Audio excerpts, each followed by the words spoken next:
March 20ஆம் தேதி சந்திர தரிசனம். அன்றைய தினம் ₹1 நாணயமும் கொஞ்சம் அரிசியும் இருந்தா போதும். தீராத கடன் பிரச்சனை தீரும், பண மழை கொட்டும்.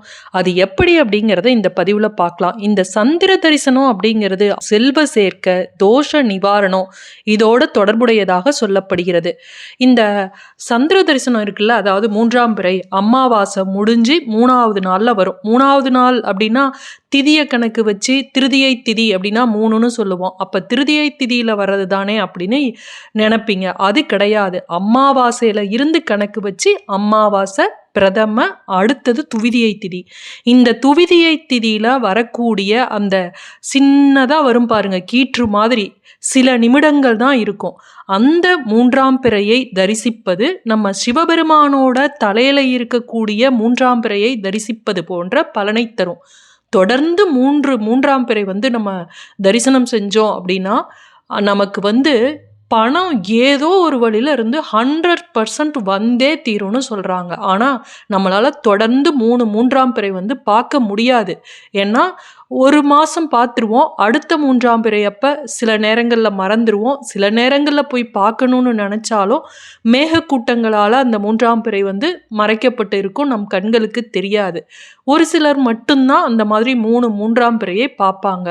ஏன்னா நம்மளுடைய கர்மா தடுக்குமா. நமக்கு நல்ல நேரம் இருந்துச்சு அப்படின்னா தொடர்ந்து அந்த 3ஆம் பிறையை பார்த்துருவோமா. நமக்கு நல்ல நேரம் இல்லைன்னா அந்த கர்மா தடுப்பதன் காரணமாக தொடர்ந்து பார்க்க முடியாது. அதே போல ஒரு வருடம் தொடர்ந்து ஒவ்வொரு 3ஆம் பிறையும் தரிசனம் செய்தவர்கள் சொர்க்கத்துக்கு போவாங்க அப்படின்னு சாஸ்திரம் சொல்லுது. அதே போல 4ஆம் பிறையை பார்த்தோம் அப்படின்னா அது கஷ்டம் அப்படின்னு சொல்லப்பட்டுள்ளது சாஸ்திரங்கள்ல. அதற்கு பரிகாரமும் சொல்லியிருக்காங்க. சரி, நம்ம இந்த ஆயுள் விருத்தி, செல்வ சேர்க்கை, தோஷ நிவாரணம் இதெல்லாம் எப்படி இந்த சந்திர தரிசனத்தோடு தொடர்புடையதுங்கிறத நம்ம தெரிஞ்சுக்கலாம். இந்த ஆயுள் தோஷ நிவாரணம் இந்த 3ஆம் பிறையை பார்த்தோம் அப்படின்னா கண்டிப்பா ஆயுள் தோஷம் அப்படின்னு ஒன்று நமக்கு இருந்ததுன்னா அந்த தோஷம் அடிபட்டு நமக்கு ஆயுள் விருத்தி ஆகணும் ஜோதிட சாஸ்திரங்கள் சொல்லுது. ஜாதகத்துல ஆயுள் குறைபாடு இருக்குன்னு வச்சுக்கோங்க. அதாவது குறிப்பா சந்திரன் 6, 8, 12ஆம் வீடுகள்ல இருந்தது அப்படின்னா நமக்கு ஆயுள்ல கோளாறு இருக்கு. அதாவது 6வது வீடு அப்படிங்கிறது ருணம், நோய் வரும்.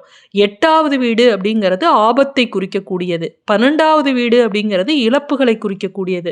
இந்த வீடுகளில் சந்திரன் இருந்தால் கண்டிப்பாக நமக்கு ஆயுள் ஏதோ ஒரு தோஷம் இருக்கு அப்படின்னு அர்த்தம். அந்த ஆயுள் தோஷத்தை போக்கக்கூடியது இந்த சந்திர தரிசனம். சந்திரன் தான் நமக்கு செல்வ வளத்தை கொடுக்கக்கூடியவர், நமக்கு பொருளாதார முன்னேற்றம் தரக்கூடியவர், பண வருமானத்தை தரக்கூடியவர். தொடர்ந்து 3ஆம் பிறை பார்த்தோம் அப்படின்னா இது சாட்சாத் அந்த பரமேஸ்வரனோட தலையில இருக்கக்கூடிய 3ஆம் பிறையே தான் அப்படின்னு புனித நூல்கள் சொல்லுது. இந்த நேரத்துல அதாவது அமாவாசையில பார்த்தீங்கன்னா இருண்டு கிடக்கும் வானம். அந்த இருண்டு கடந்த வானத்துல அடுத்த நாளும் உங்களுக்கு ஒளி தெரியாது. அந்த 3ஆவது நாள் அப்படியே அந்த கீற்று மாதிரி வரும். இந்த நேரத்துல பிரபஞ்சத்தோட ஆற்றல்கள் நிரம்பி இருக்குமா. அதை ஈர்ப்பதற்கு இந்த மாதிரி பரிகாரத்தையும் பண்ணி நம்ம சந்திரனை நம்ம இப்படி பார்த்தோம் அப்படின்னா நமக்கு செல்வ வளம் அதிகரிக்கும் அப்படின்னு சாஸ்திரங்கள் சொல்லுது. நாம வழக்கமா செய்யக்கூடிய பூஜைகள், பரிகாரங்களை விட இந்த 3ஆம் பிறை தரிசனம் அப்படிங்கிறது 1000 மடங்கு சக்தி வாய்ந்தது. இது வானில் நடக்கக்கூடிய ஒரு வானியல் மாற்றம் மட்டும் கிடையாது.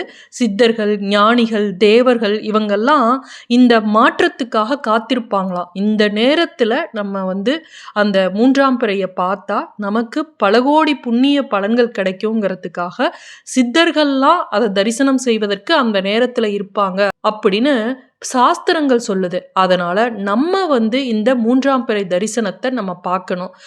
அதுவும் கணவன் மனைவியாக தம்பதி சமேதராக அந்த 3ஆம் பிறை தரிசனத்தை பார்த்தோம் அப்படின்னா இன்னும் அதிகமான புண்ணிய பலன்கள் கிடைக்கும். ஒருத்தருக்கு ஒருத்தர் நல்ல அந்யோன்யமான தம்பதியினரா வாழ்வாங்க.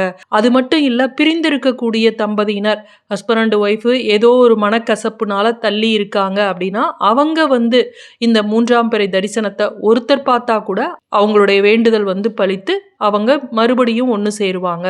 வாரிசு இல்லாதவங்க, குழந்தை பாக்கியம் இல்லாதவங்க இந்த 3ஆம் பிறை தரிசனத்தின் போது பசும் பால் இருக்குல்ல, அதை கையில் வச்சுக்கிட்டு அந்த சந்திரனை பார்த்து 3 முறை ஓம் சந்திர மௌலீஸ்வராய நமக அல்லது ஓம் நம சிவாய அப்படிங்கிற மந்திரத்தை சொல்லி ஒவ்வொரு 3ஆம் பிறை தரிசனத்தின் போதும் அந்த பசும்பாலை வைத்து சந்திரனை பார்த்து அதற்கு பிறகு அதை பிரசாதமாக உண்டு வந்தாங்க அப்படின்னா அவங்களுக்கு சீக்கிரமே குழந்தை பாக்கியம் கிடைக்கும். அதே போல் பசும்பால் அந்த நாளில் யாருக்காவது இல்லாத ஏழை எளியவருக்கு தானம் பண்ணணும்.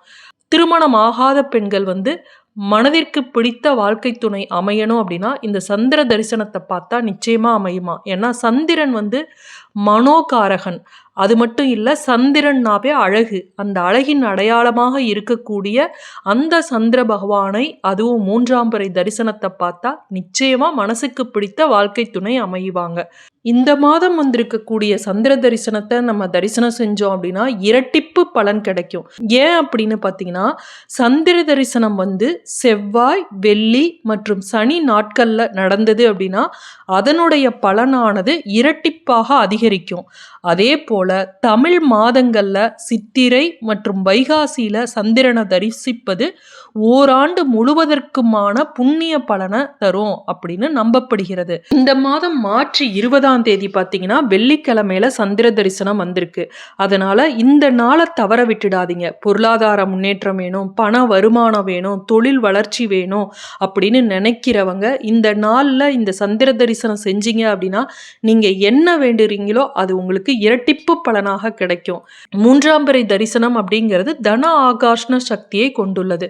அதுவும் குறிப்பா 6 to 7 அந்த நேரத்துல போய் நீங்க மேற்கு பார்த்து இந்த 3ஆம் பிறையானது கீற்று மாதிரி தான் இருக்கும். சில நிமிடங்கள் தான் தெரியும். அதனால நீங்க கவனிச்சுக்கிட்டே இருக்கணும். இதை நம்ம தரிசனம் செய்யும் போது வெறும் கையில பார்க்கக்கூடாது. ஏன் அப்படின்னா எந்த ஒரு கடவுளையும் நம்ம வெறும் கையோட போய் பார்க்கக்கூடாது அப்படின்னு சாஸ்திரங்கள் சொல்லுது.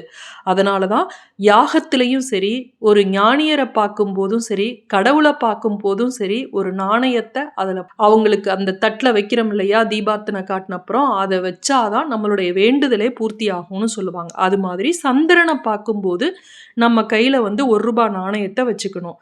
பிறகு அந்த கையை மூடிக்கிட்டு சந்திரனை பார்க்கணும், 3ஆம் பிறையை பார்க்கணும்.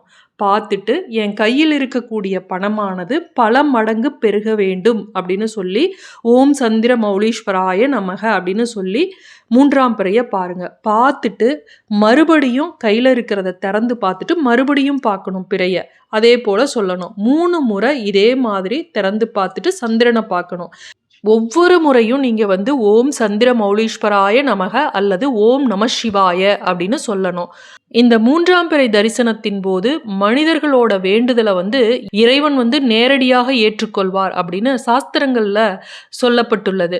அதனால தான் இந்த சந்தியா காலம் அப்படின்னு சொல்லுவாங்க. மாலை நேரத்துல வீட்டில் விளக்கேற்றி வச்சுட்டு நம்ம தெய்வத்தை வணங்குவது. இந்த மாலை நேரத்தில் வரக்கூடிய அந்த 3ஆம் பிறையை நம்ம குழந்தைங்க வீட்டில் இருக்காங்கன்னா அவங்களையும் கூட்டிட்டு போய் வாசல்லையோ மாடியிலையோ நின்று குழந்தைங்களுக்கும் காட்டணும். அவங்களுக்குள்ளேயும் ஒரு தெய்வ பக்தியை நம்ம சின்னதுல இருந்து நம்மளுடைய கலாச்சாரத்தையும் தெய்வ பக்தியையும் சொல்லி கொடுத்து வளர்க்கணும்.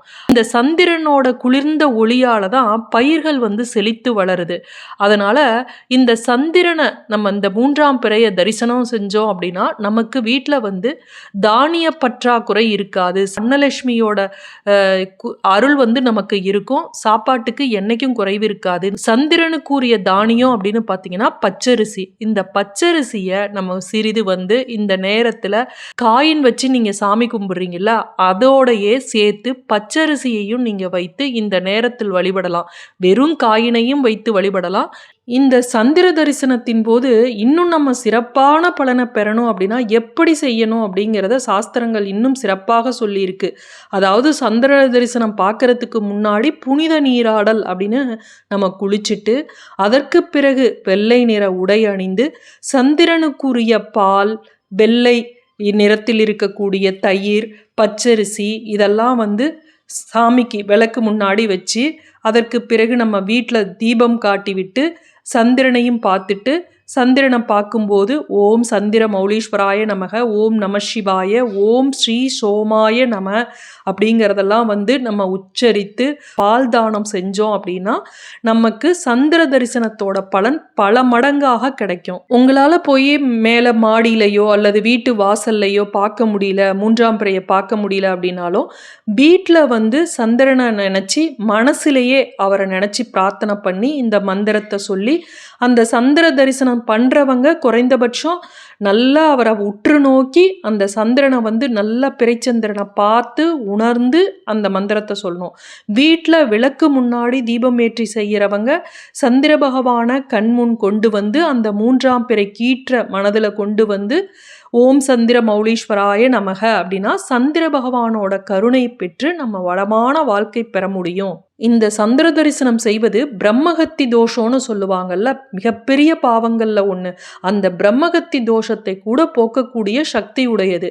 ஆனால் தொடர்ந்து நம்பிக்கையோட நம்ம அந்த சந்திர தரிசனத்தை வழிபட்டோம் அப்படின்னா தான் நம்மளுடைய தோஷங்கள் நிவர்த்தியாகும்.